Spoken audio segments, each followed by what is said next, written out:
Bonjour Timothée. Bonjour Nicolas. Merci de nous rejoindre. Alors vous êtes le directeur général de Drone Agricole. Drone Agricole, qu'est-ce que c'est ?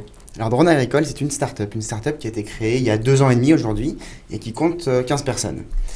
Drone Agricole est avant tout un éditeur de logiciels de traitement de données, des données qui sont issues de la télédétection ou qui sont également issues de capteurs pédoclimatiques embarqués.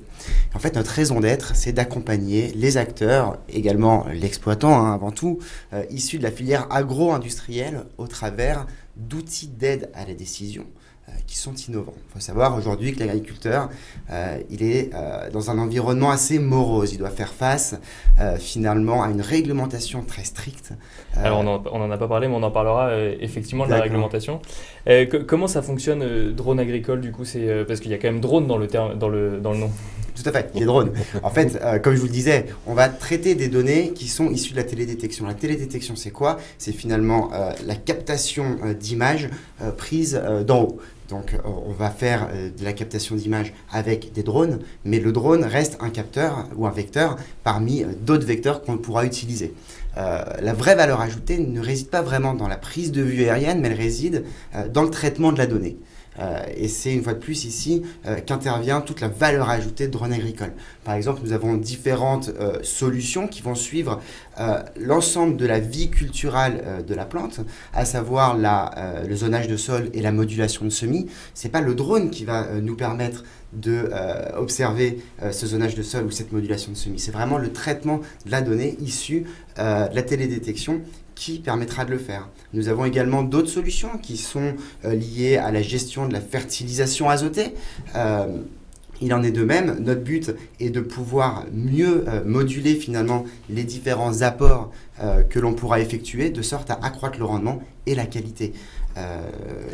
Vous équipez essentiellement les agriculteurs ou les coopératives du coup, comme on en parlait tout à l'heure En fait, on équipe les agriculteurs via les coopératives. Alors, il n'y a pas que les coopératives, les négoces vont être furieux d'entendre le mot coopérative. La distribution agricole est quand même beaucoup plus large aujourd'hui. Il y a des chambres d'agriculture, il y a bien sûr les coopératives, il y a également les négoces avec qui nous travaillons beaucoup. Et alors, est-ce que ça veut dire que l'agriculteur passe de moins en moins de temps dans son champ, mais de plus en plus de temps devant son application qui va lui dire presque ce qu'il faut faire et à quel moment il faut le faire, et en temps réel du coup ? Alors oui et non, il va passer quand même beaucoup de temps dans son champ parce que c'est là qu'intervient sa propre valeur ajoutée. La nôtre est vraiment de lui apporter des solutions pour l'aider. Et ces solutions, il n'aura même pas tellement besoin de passer du temps sur son ordinateur puisqu'elles vont directement arriver dans sa machine. En fait, à partir du moment où via la coopérative ou en direct sur son ordinateur, il va faire une commande sur une des solutions qu'on peut lui proposer, nous allons lui proposer un service clé en main, à savoir nous allons effectuer la prise de vue aérienne, nous allons traiter la donnée et nous allons directement la restituer au sein de son boîtier de modulation automatique dans son épandeur. Marine, on parlait de traçabilité. Un des autres aspects qu'on voit ici, c'est la précision que permet le numérique sur l'agriculture. Tout à fait, et ça c'est important à la fois pour justement la production, avoir une production de plus en plus de qualité comme il vient d'être dit, et à la fois pour la traçabilité et la confiance des consommateurs, et j'ai aussi envie de dire la santé, parce que l'alimentation est un défi au niveau de la santé.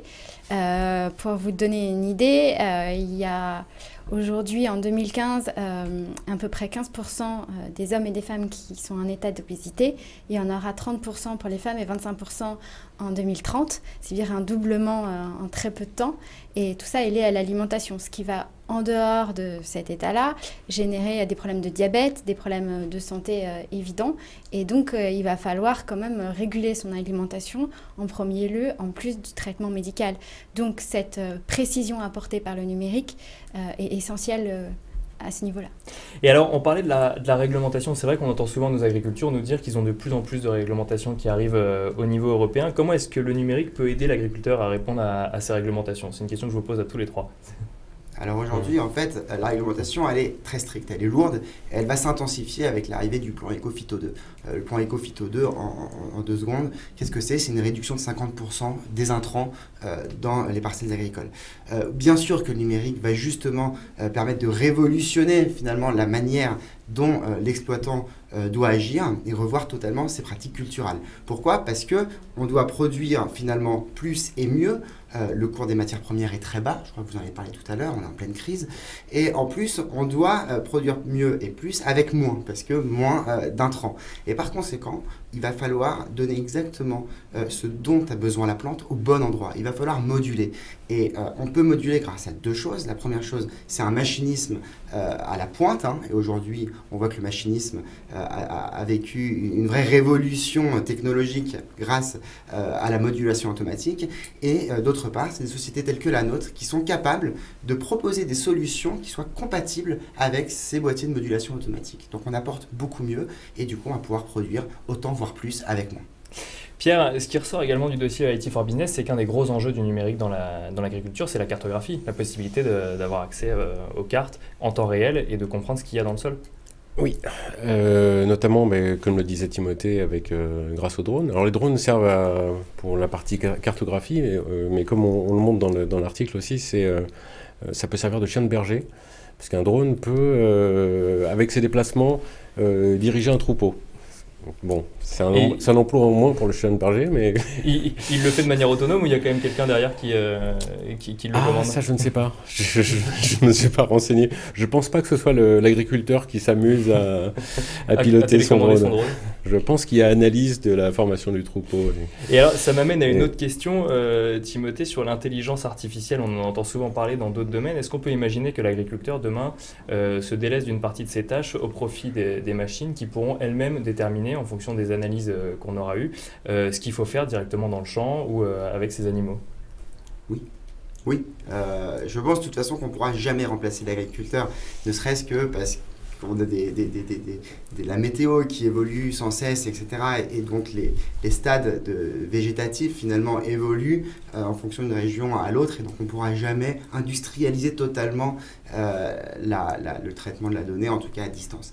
Maintenant, on a besoin de l'agriculteur, mais c'est évident que de toute façon, ces nouvelles technologies vont énormément l'aider, mais elles ne le remplaceront pas, en tout cas je l'espère pas. Et est-ce qu'on peut dire, Marine, qu'on cultive différemment aujourd'hui avec le numérique, ou simplement on a adapté une culture déjà existante avec des nouveaux outils ? On est en transition, on est en pleine transformation. Donc je pense qu'on est au début de quelque chose et que c'est en train d'évoluer. Les usages évoluent, les pratiques évoluent et il faut aller vite parce qu'on est face à des vraies crises profondes. Là, on n'a pas essentiellement parlé de la France, mais dans le monde, l'agriculture a un vrai défi. Un vrai défi, c'est nourrir la planète tout en respectant l'environnement, ce qui n'est pas simple. Donc voilà, il y a des vrais défis à relever et je pense que le numérique est un bon outil pour relever ces défis. L'agriculture verticale, vous en pensez quoi, Timothée par exemple ? Oh non, j'arrête pas de répondre. À savoir... L'agriculture verticale, l'agriculture urbaine verticale qui n'est pas forcément mise en œuvre aujourd'hui, mais où on imagine qu'on pourrait cultiver non plus dans des champs, mais dans des étagères de la taille d'un immeuble par exemple. Waouh. Nourrir la planète. Voilà. Ça peut être une des façons de répondre justement à la façon de nourrir la planète. Marine, je ne sais pas si vous en avez entendu parler. Tout à fait, on a regardé ça de près et oui, on pense que c'est un moyen complémentaire. Effectivement, quand on est dans des villes importantes, que du coup les champs sont loin, il va bien falloir trouver une solution sur ce sujet-là. Alors, je ne sais pas si ça va produire en quantité, mais en tous les cas, c'est évidemment une piste à explorer. Pierre, pour conclure, donc nos paysans et les paysans du monde entier, les agriculteurs du monde entier ont pris le virage digital ? Oui, définitivement. Et ils sont en plein dans le virage. Et comme le disait Marine, on est au début d'un gros mouvement.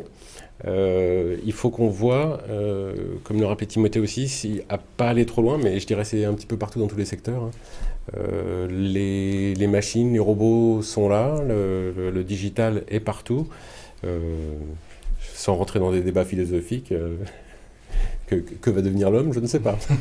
Et ben voilà, on conclura là-dessus. Merci à tous les trois d'avoir participé à cette émission. Merci beaucoup. Merci à vous d'avoir suivi Virage Digital. Je vous donne rendez-vous la semaine prochaine pour un nouveau numéro et je vous donne rendez-vous également demain matin pour retrouver le replay sur Décideur TV, sur IT for Business, sur ZDNet et sur PC Expert. Si vous souhaitez l'écouter dans les transports ou dans votre voiture, n'hésitez pas à télécharger le podcast sur l'iTunes Store et très bonne soirée à vous.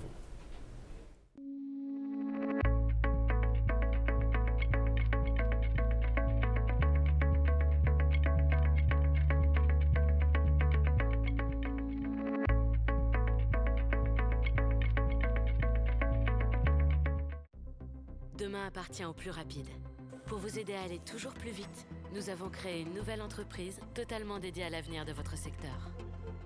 Où les hommes, la technologie et les idées font avancer le monde ensemble.